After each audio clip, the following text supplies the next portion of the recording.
یہ جو انریسٹ ہے یہ ہمارے صوبے کو مزید انتشار کی طرف لے جائے گا۔ ان میں شامل ہونے والے ایک پی ٹی ایم ہے، ایک پشتون جرگہ ہے۔ اس کو ہم کیسے ڈیفرینشیٹ کریں گے؟ کون ہمیں بتائے گا کہ یہ کیا ہے؟ پشتون جرگے میں تو پشتونوں کے بچے آ رہے ہیں، پی ٹی ایم کو کالا دم قرار دے دیا گیا۔ وہ ایک علیحدہ ڈبیٹ ہے، کورٹ نے اس کو انڈورس کیا، وہ اپنی جگہ قائم بات ہے۔ مگر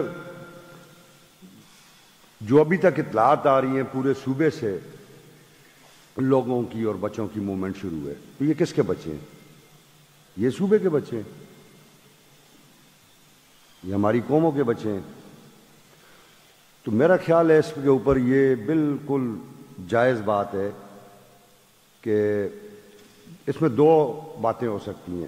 ہم پورے ہاؤس کو بھی موشن کے ذریعے ڈکلیئر کر سکتے ہیں ایک کمیٹی، اور پھر چیف سیکرٹری کو اور آئی جی کو ہم ہدایت کر سکتے ہیں کہ وہ یہاں آ کے ہمیں سچویشن بریف کرے کہ یہ کس کے کہنے پہ ہو رہا ہے، کیوں ہو رہا ہے، اور اس کے پیچھے ریزنز کیا ہیں۔ دوسرا یہ ہے کہ ہم جناب آنریبل چیف منسٹر کی سربراہی میں تمام پارلیمنٹری لیڈرز کی ایک وہ قائم کر دیں، اور اس کمیٹی میں وہ چیف سیکرٹری اور آئی جی پی کو ہدایت کر دیں کہ وہ وہاں آ کے ہمیں بریفنگ دے دیں، اور پھر اس کے مطابق ہاؤس میں بات ہو جائے۔